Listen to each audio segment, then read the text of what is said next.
sudah bergabung di depan layar kaca Anda, tentunya saya Kak Ros sudah siap juga untuk menemani Anda di acara Rumpi No Secret. Hari ini selain Daniel di pojok sana yang menemani kita, sudah ada Bang Hotman Paris Hutapea, sarjana hukum. Apa kabar Bang? Bang Hotman, tentu saja kita akan tanya seputar kasus yang sedang ramai yang ditangani oleh beliau, yaitu mengenai kasus laporan dugaan KDRT di mana Ferry Irawan sudah ditetapkan sebagai tersangka. Nah, itu yang akan kita bahas di pojokan.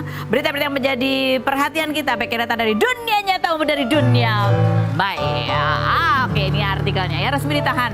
Begini penampakan. Jadi kemarin hari Senin kan datang dimintai keterangannya, sudah didampingi oleh kuasa hukum dan langsung ditetapkan juga sebagai tersangka kan. Bajunya warnanya biru ya, beda ya. Ini karena katanya tiap-tiap Polres itu beda emang seragamnya gitu. Kalau ini biru tentu saja tahanan ya.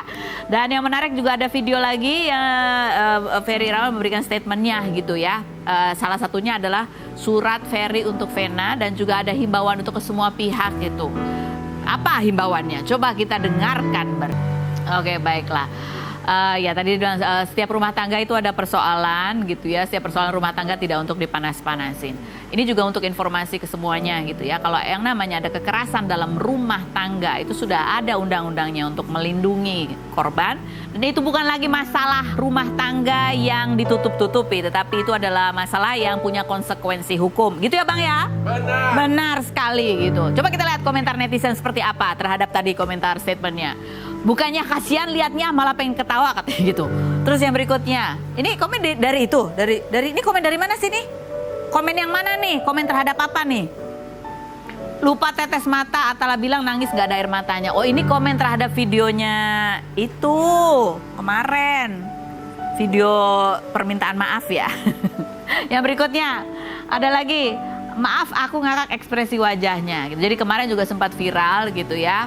Ada video permintaan maaf dari Ferry Irawan gitu kan, yang ditunjukkan gitu dan itu yang diceritakan oleh Feral dan Atala ya, lucu aja karena nggak ada air matanya gitu. Ada komentar netizen lagi nggak?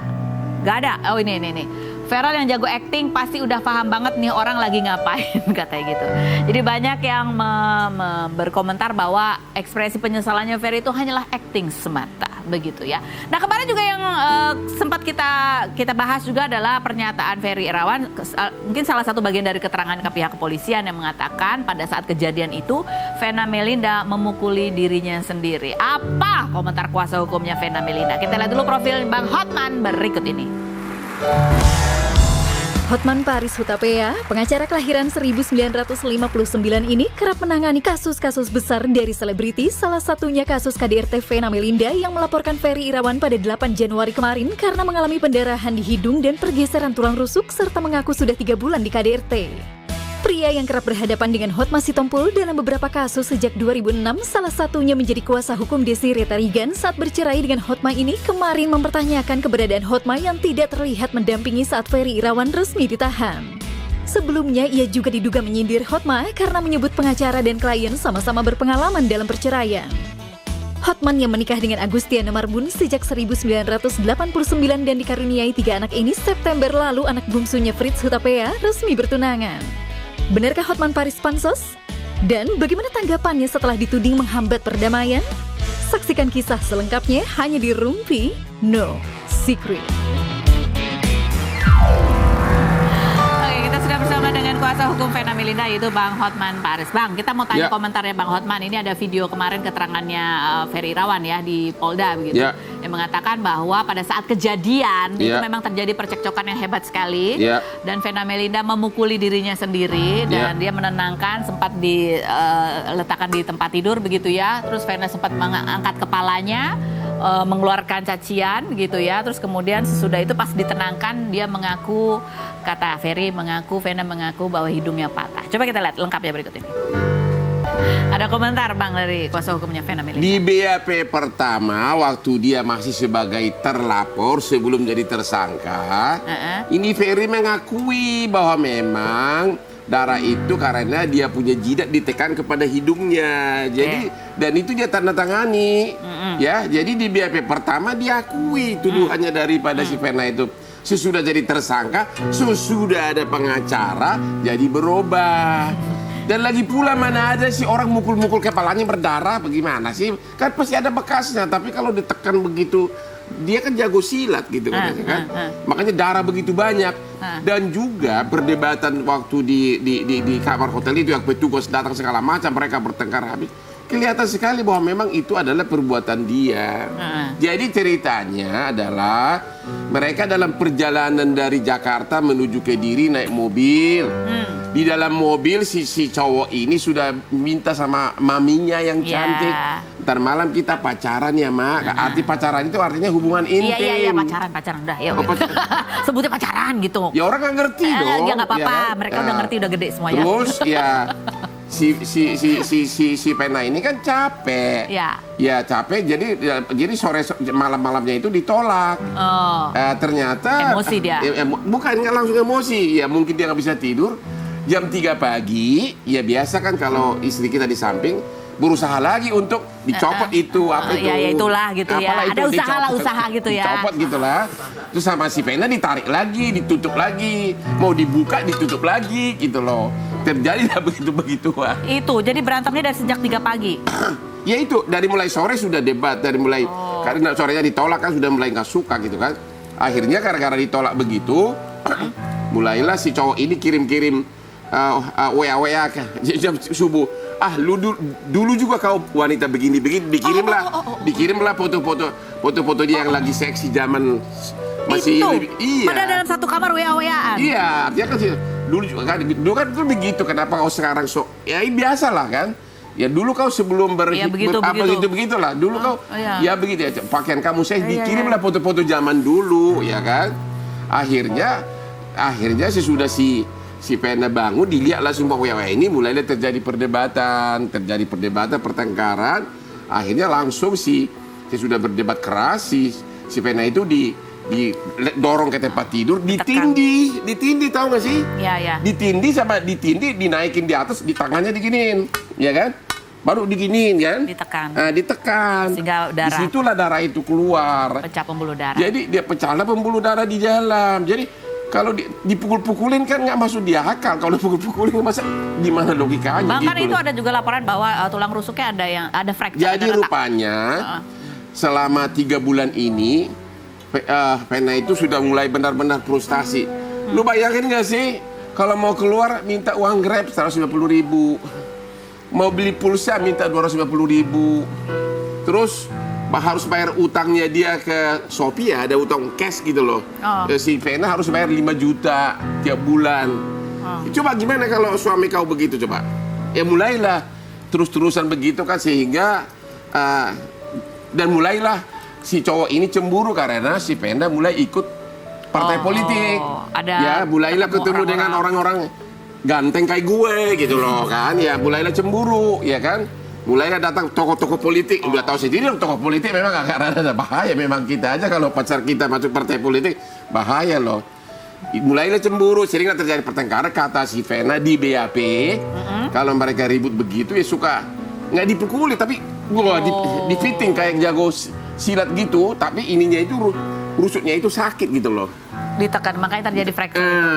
Jadi itulah yang kemudian diperiksa secara medis, memang benar sudah terjadi retak di rusuknya, di samping ada visum mengenai yang hidungnya itu, darahnya itu. Jadi kemarin laporan itu bukan cuma kejadian pada saat di Kediri ya, tapi juga 3 bulan terakhir itu. Ya, sudah dilaporkan semua, jadi 2 laporannya. 1, kekerasan berat fisik, pasal 44 ayat 1 Undang-Undang KDRT, 5 tahun ancaman hukumnya, dan kekerasan psikis juga. Iya, karena dia sudah stres selama ini gitu loh. Bang, itu kan kalau kita lihat di foto kan sempat pada saat di Polda itu sempat dipertemukan gitu Vena dan Ferry. Yang pertama iya, jadi waktu itu si Ferry katanya minta ketemu terus. Waktu sebelum saya ikut ya, itu pengakuan Vena nih. Akhirnya Vena mau ketemu, tapi Vena nanya 3 hal dan dia tanya semua. Lu akui nggak ini? Lu akui nggak ini? Ini semua diakui secara lisan di hadapan para penyidik diakui. Dan kemudian juga dalam BAP pertama sebelum tersangka diakui. Oh sekarang berubah lagi, aduh kumaha tuh. Oke, baiklah. Ya? Bang, ini kan Abang sebagai kuasa hukum kan memang gayanya memang sudah khas gitu ya, Bang Hotman gitu ya. Artinya banyak statementnya yang memang kontroversial. Kalau buat kita jadi memicu orang. Kontroversial tapi substansinya benar. Betul. Nggak pernah saya ngomong ngaco. Enggak. Apa tanggapan Bang Hotman? Ya terkait tadi juga tuh statementnya Ferry mengatakan bahwa ini masalah rumah tangga nih. Masalah rumah tangga seyogianya diselesaikan secara kekeluargaan gitu. Jangan ada pihak-pihak lain yang membuat semakin keruh gitu. Kalau masalah rumah tangga sudah berdarah-darah, undang-undang mengatakan kan boleh diadukan ke polisi, itu udah penganiayaan berat. Giliran dia. Kenapa dulu waktu ditolak hubungan intim tidak diselesaikan baik-baik? Bilang, halo sayang, gitu. Tadi bikin dirayu lah. Kenapa nggak diselesaikan secara baik-baik? Kenapa diselesaikan dengan kekerasan? Kenapa gitu diselesaikan dengan kekerasan? Udahlah, hadapilah proses hukumnya. Ya. Mantap nih jawabannya Bang Hotman. Iya. Kita mencoba juga kalau Vena, terakhir Bang Hotman kemarin masih ketemu ya sama... Iya, kemarin masih ketemu. Kemarin ya? Kemarin ya? Ya di acara TV sini juga ya. Kondisinya seperti apa sekarang ini? Ya enggak, masih lemas, masih nggak bisa tidur. Ya biasalah, berarti pertama baru sadar bahwa dia telah melakukan kesalahan terbesar dalam hidupnya. Yaitu? Ya itu tadi, kenapa akhirnya memang dia sudah semua menasihati jangan nikah sama ini orang, karena memang tidak pada waktu itu semua udah tahu, dan ini dia udah, kalau nggak salah dia udah yang dikawinin yang keempat. Iya, yang keempat. Iya kan? Istri keempat, ya. Ya, udah yang keempat itu loh. Sama itu ada pengacara yang suka nyindir gua juga, itu orang Batak itu yang selalu bilang seolah-olah saya tidak mendukung perdamaian, bahwa ternyata itu siapa itu? Itu ada pengacara suka nyindir saya di Instagramnya. Itu masih tompul. Oh iya. Dia itu rekor tertinggi dalam sejarah orang Batak. Dia udah 3 kali cerai. Oke. Yang pertama nikah cerai, yang kedua nikah cerai, yang ketiga nikah cerai. Kalau sampai 3 istri dicerai, bayangkan sebelum cerai itu kan berarti rumah tangga itu pasti bertengkaran kan? Yeah. Itu mungkin berbulan-bulan, bahkan bertahun-tahun bertengkar dulu kan baru cerai. Jadi kalau sampai 3, berapa tahun itu suasana di rumahnya? Ya jadi Hotman Sitompul jangan nyindir gua terus. Kau sudah berdamai nggak sama istri-istrimu sebelum bilang gua anti perdamaian, oke? Bang, kok tahu kalau abang yang disindir? Apa? Ya siap, itu bermula dari kasus Rizky Bilar. Oh. Ya. Jadi waktu kasus Rizky Bilar itu kan banyak orang menyarankan agar saya membela istrinya. Iya. Akhirnya dari tim sana ngasih tahu ke saya, ini sudah mau berdamai, sudah ada kesepakatan dari Mekah bahwa begitu tiba si Lesti ya, Lesti. akan berdamai, akan dicabut. Jadi itu dicabut perdamaian bukan karena Hotman Sitompul, tapi begitu sudah tahu begitu datanglah Hotman Sitompul itu dengan gaya lengkap seolah-olah pahlawan perdamaian. Padahal aku udah tahu sebelumnya bahwa itu sudah akan dicabut. Langsung juga dia nyindir gua katanya. You see, seolah-olah dia lah yang bikin. Ya kalau memang kau jaga perdamaian, damailah sama keluarga kamu, istrimu 1, 2, 3. Yang pertama cerai, yang kedua cerai, yang ketiga cerai. Sama anak yang pertama, anak dari istri pertama, kau udah berdamai belum? Kalau gua sama istriku, ini tahu gak ini dasi gua ini, istri gua yang bikin tadi pagi. Duh, serapan gua juga. Ini matching kalernya ini istri gua yang bikin. Oke, baik. Dan ruko-ruko saya Kelapa Gading sepertiga atas nama istri gua. Kamu kasih apa sama istrimu? Ini dir gua lagi perdamaian. Kalau abang sendiri? Setuju nggak kalau seandainya nih tiba-tiba dalam kasus Vena Melia dan Ferry ini ada wacana untuk berdamai, abang setuju nggak? Kalau kliennya setuju, pengacara mana berhak melarang? Itu loh, intinya kan di pengacaranya. Bukan, intinya di kliennya. Jadi nggak ada kaitan ke gua. Lagi pula, gua nggak cari duit dengan cara begini, Hotman Sitompul. Gua udah kaya raya, jauh lebih kaya dari kamu. Jadi cari apa abang ini? Saya kan Hotman 911 udah dalam 6 bulan ini sudah begitu banyak kasus yang melanggar hak asasi. Saya bela. Terakhir di Lahat yang anak cewek muda diperkosa 3 orang. Itu jaksanya sudah dicopot, saya sudah viral di Instagram gua. Santri di Gontor. Iya, jadi Bang Hotman menggunakan platform dan pengaruhnya di sosial media ini juga memberikan. Sampai jaksa udah pada dicopot. Benar-benar saya mudi itu. Saya cari uang dari para konglomerat, itu semua udah tahu, itu bukan rahasia umum. Kalau yang ini adalah hal-hal untuk kemanusiaan begitu. Tanya aja Vena. Ya, baik. Paling dia bilang nanti gua ganti ongkos transportasi kamu, ya katanya. Waktu itu saya udah mau ODW terbang mau ke Bali untuk berdansa di klub saya yang sangat mahal. Gua mau ajak Hotma ke situ biar tahu rasanya jadi orang kaya. Is my life gitu. Oke. Oke, kita mencoba menghubungi Vena Melinda ya. Tadi tanya seperti apa sih sekarang kondisinya gitu. Sudah terhubung dengan Vena Melinda? Udah. Hai Vena. Waalaikumsalam warahmatullahi wabarakatuh. Suaranya boleh dikeraskan di floor? Vena bisa mendengar suaraku ya Vena? Alhamdulillah jelas. Alhamdulillah jelas. Vena, aku turut prihatin atas apa yang kamu alami dan turut memberikan semangat buat kamu gitu ya untuk bisa melalui ini dengan tabah, dengan kekuatan.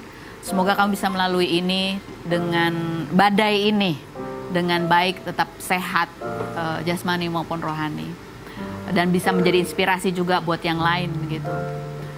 Vena, kalau boleh kamu menceritakan apa sekarang ini seperti apa kondisimu, tantangan emosional apa yang kamu hadapi? Alhamdulillah makin dekat sama Allah ya. Karena yang aku rasakan tanggal 8 Januari aku tuh bisa lolos dari maut, dari orang yang paling aku percaya, paling aku cintai, paling aku bela-belain dari siapapun, paling aku harapkan. Kalau aku bisa nanti menjadi perempuan yang soleha, istiqomah, salah satunya dengan nikah, punya imam yang baik, membimbing aku di jalan Allah. Tapi kalau ternyata kejadiannya seperti ini, aku yakin Allah itu punya makna yang dalam banget.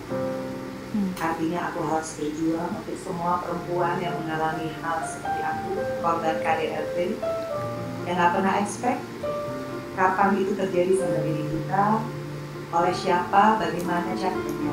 Tapi faktanya, aku mengalami itu sendiri dan aku bahagia aku bisa sampai di titik ini, berani buat visum sendiri di tengah ketakutan, kesakitan, kebingungan.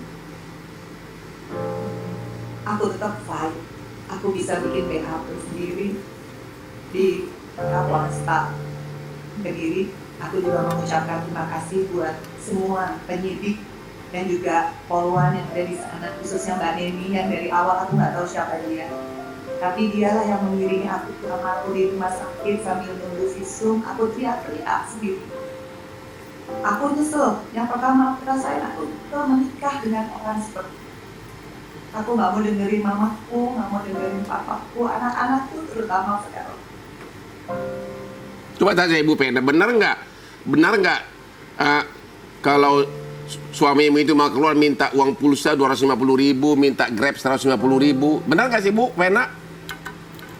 Sebenarnya jujur Bang, kalau masalah uang aku komit dari awal. Iya, ini hanya untuk mengatakan dia kan mengaku tadi seolah-olah sebagai kepala keluarga, damaikan, tapi dia sendiri tanggung jawabnya laksanain nggak? Benar nggak 150.000 uang pulsa 250? Benar? Itu benar Bang. Ya itu benar, kalau kau saya kasih Lamborghini tahu? Iya, oke Bang. Itu Mbak Vena. Satu komitmen. Itu Ya. sebagai satu komitmen aku karena aku mengharap kalau aku sudah komit tidak menutup secara finansial. Oke. Tolong sayangi aku, tolong bikin aku happy dengan kehidupan aku dengan cara kita sama-sama cari pulang dari ini. Jadi aku nggak pernah masalah masalah materi demi Oke. Allah. Baik.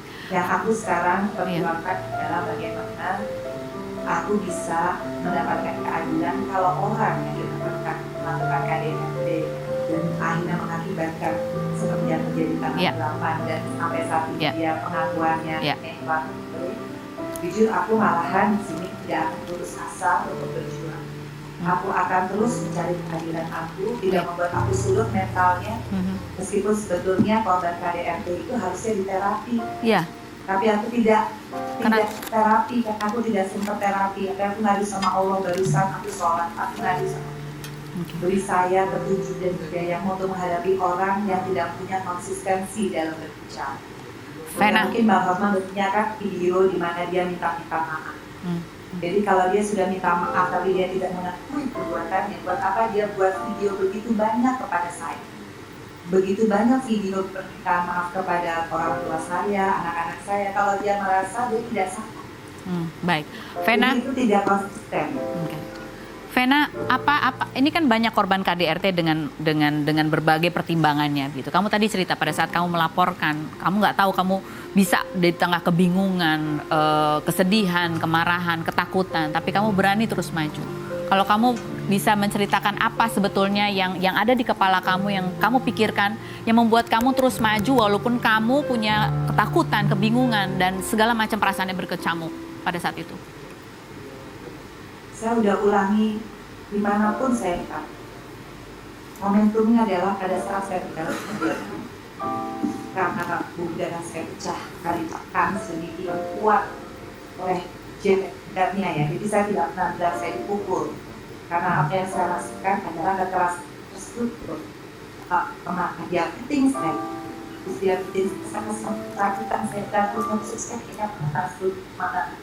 Ya. Memang tidak di bagian kontong tempat masih orang bekas tetapi tulangnya hancur. Saya nggak tahu apakah analogi itu, tapi dia tahu bagaimana menyakiti orang tanpa meninggalkan bekas atau membekap saya.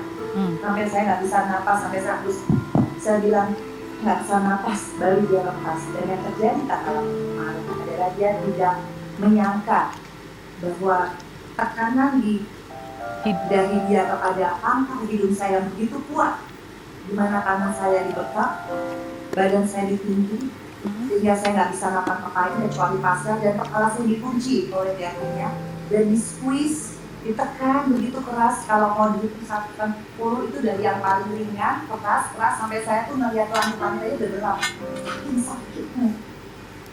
Saya sampai teriak, tolong ini patah, ini Abi patah begitu. Dia tahu saya mau patah, makanya dia kan antisipasi. Dia langsung lepas, dan begitu saya berdiri itu darah ngocor karena pembuluh darahnya pecah, karena di sekitar sini semua adalah saraf yang rawan. Jadi kesadaran bahwa ini sudah membahayakan nyawa begitu ya, itu momentum. Ada bukti kan? Ya. Kalau nggak ada darah mungkin sama ini sudah bingung mau bikin visum di mana. Karena bikin visum kan butuh keberanian dan butuh kepastian hati. Apakah saya siap menceraikan? Yang terjadi adalah kita kan butuh kepastian, benar saya siap cerai kalau saya visum. Itu yang membuat saya saat saya berdarah itu sudah qadarullah. Selama ini dia bisa memanipulasi orang dan berbohong. Kalau sudah ada darah, dia mau ngelap dari mana? Makanya dia langsung mau ngelas dari mana? Makanya dia langsung pengen ngelap. Hal pertama yang dia lakukan adalah kan ngelap. Sini sayang saya lap, saya gagal, saya tidak mau dilap. Ini saya mau lapor sama saya ambil handphone. Kemudian direbut, saya ambil telepon hotel, mau telepon. Diambil lagi, kemudian kenapa saya bisa loncat seperti pijan, tapi saya diingatkan sama Allah. Saya bisa lari kencang-kencangnya, saya minta tolong, tapi nggak ada yang dengar karena hari itu hari Minggu, mungkin sebelah pada sarapan dan di depan itu ada acara senam yang musiknya kenceng banget. Tapi di depan lift saya ketemu sama janitor, makanya saya bilang, Mbak tolong panggil polisi, kayak ini disakitin suami saya. Makanya si mbaknya mau ngedeket, tapi begitu mau ngedeket sama Ferry disuruh ngejauh. Itu ada di CCTV, kan kelihatan di CCTV. Makanya begitu saya bisa, saya kepikiran saya harus ambil handphone. Akhirnya saya lari lagi. Saya ambil handphone saya, kemudian dia lebih beringas lagi. Dia ambil handphone saya didorong ke ujung tembok. Disitulah saya merasa inilah saya selesai. Karena dia lebih beringas. Dan saat itu juga saya kemudian tiba-tiba bisa menatap matanya. Saya punya pikiran, saya bilang, Ferry, jangan bunuh saya. Ingat, kamu punya ibu perempuan, kamu punya adik. Di saat itulah, tapi saya mau ibu dia berubah, matanya berubah, jadi seperti tersadar. Baru saya ambil HP, saya pencet siapapun yang angkat. Karena pada saat perebut itu ada kok saya udah visunya di dulu. Itu saya fight banget, itu saya pencet siapapun nggak ada yang angkat. Adik saya, bapak saya nggak ada yang angkat.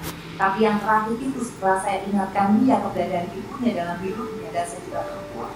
Di saat itu dia please, dia nggak ngerasa, saya ambil kesempatan itu, saya telepon, dan yang ngangkat adalah kedua di TV Pak saya. Dan saya kepencet video call, qadarullah video call saya. Sehingga live dia melihat saya berdarah mati keluar. Orang itu kaget, Mas Didi namanya. Boleh ditanya, dia saksi pertama yang melihat saya berdarah.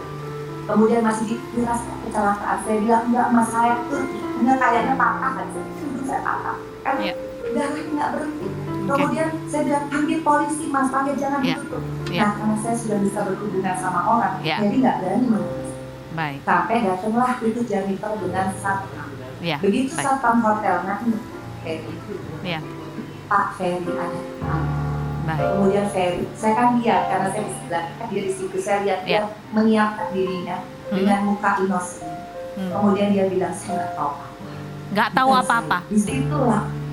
Disitulah momentum. Saya sebagai istri saya melihat ini bukan imam saya. Karena kalau imam kami akan kesakitan, apalagi menghalang-halangi. Istrinya minta tolong.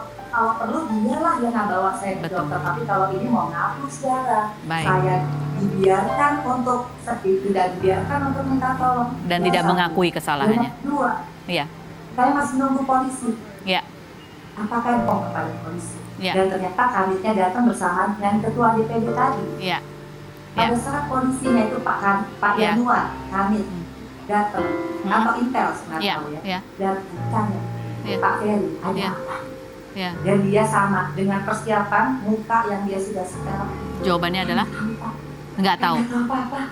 Nah, disitulah sudah cukup 2 kali saya menyaksikan dengan mata kepala saya sendiri bahwa ini bukan imam saya. Dia berbohong. Buat saya cukup. Saya sudah hampir mati.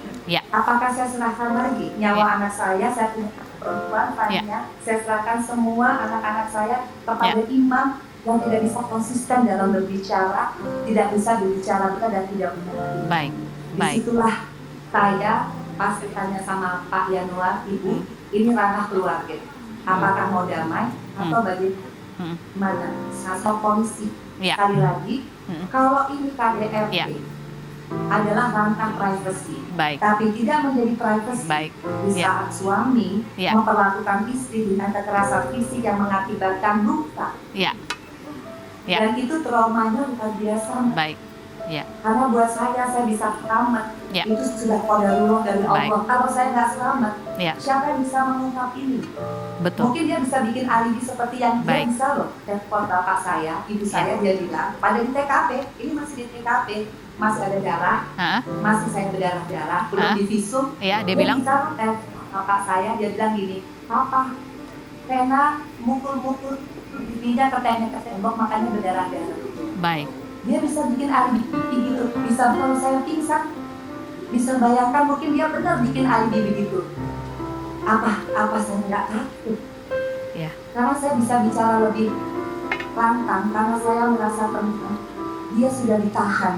Saya berterima kasih kepada Bapak Kapolda, kepada seluruh penyidik yang secara profesional. Saya tidak menyangka. Memang KDRT tidak perlu saksi banyak. Karena dalam Undang-Undang KDRT pasal 55, bukti KDRT cukup 2, yaitu saksi saya sendiri sebagai korban. Kedua adalah alat bukti. Dan itu ada semua. CCTV, ronsen, di mana saya selama ini di pintu-pintu yang saya nggak pernah berani masuk. Itu tulang rusuk saya tuh retak. Kemudian ini ada keretakan tapi mungkin tidak berarti, tapi yang paling bikin darah bertanya adalah yang begitu kuat dari pembuluh darah yang pecah. Baik, Vena. Jadi kalau kita menyimpulkan, kalau antara saksi dengan alat bukti sudah sesuai, tidak mungkin Polda Jatim mengeluarkan tersangka langsung ditahan. Kenapa saya bisa bicara? Karena saya merasa alhamdulillah. Oke. Baik, Vena, kita akan sambung lagi setelah yang berikut ini. Tetap di Rumpi.